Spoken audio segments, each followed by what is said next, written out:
எல்லாரும் நல்லா இருக்கீங்களா?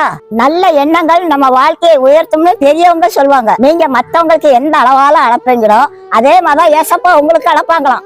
பக்கத்து வீட்டுக்காரங்க வீடு கட்டினா நீங்க சந்தோஷப்படுங்க, அதே மாதிரி நீங்களும் சந்தோஷமா இருப்பீங்க, அவங்களும் சந்தோஷமா இருப்பாங்க. பக்கத்து வீட்டுல பிரியாணி வாசம் வந்தா உங்க வயிறு எரியக்கூடாது. நீங்க சந்தோஷப்பட்டீங்கன்னா நீங்களும் நல்லா இருப்பீங்க, அவங்களும் நல்லா இருப்பாங்க. பக்கத்து வீட்டுக்காரங்க கடன்ல கஷ்டப்பட்டா அதை பார்த்து சிரிக்காதீங்க. நாளைக்கு அவங்க நல்லா இருப்பாங்க, நீங்க கஷ்டத்துல மாட்டிக்கிடுவீங்க. பக்கத்து வீட்டுக்கார பிள்ளை தப்பா போயிட்டுனா 4 பேர்கிட்ட சொல்லி சிரிக்காதீங்க. உங்க பிள்ளை அப்படி தப்பா போனா நீங்க சொல்லி சிரிப்பீங்களா? பக்கத்து வீட்டுல புருஷன் பட்டாட்டி சண்டை போட்டா அதை பார்த்து ரசிக்காதீங்க.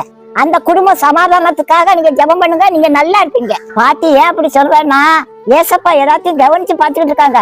உன் இருதயத்துல உள்ள சிந்தனைய கூட அவர் கவனிச்சு பாத்துக்கிட்டு இருக்காரு. நீ உனக்காக ஜெபம் பண்ணும் போது ஏசப்பா உன் இருதயத்தை தான் கவனிச்சு பார்க்காரு. உன் இருதயத்துல போராமையும் எரிச்சலும் இருந்ததுன்னா அந்த ஜெபத்துக்கு பதிலே வராது. உன் சொந்த பந்தம் பக்கத்து வீட்டுக்காரங்கெல்லாம் நல்லா இருக்கணும்னு நீ நினைச்சேன்னா நீ நல்லா இருப்பமா. உன் இருதயத்துல அசுத்த சிந்தனை இருந்ததுன்னா உனக்கு எப்படிமா நிம்மதி வரும்?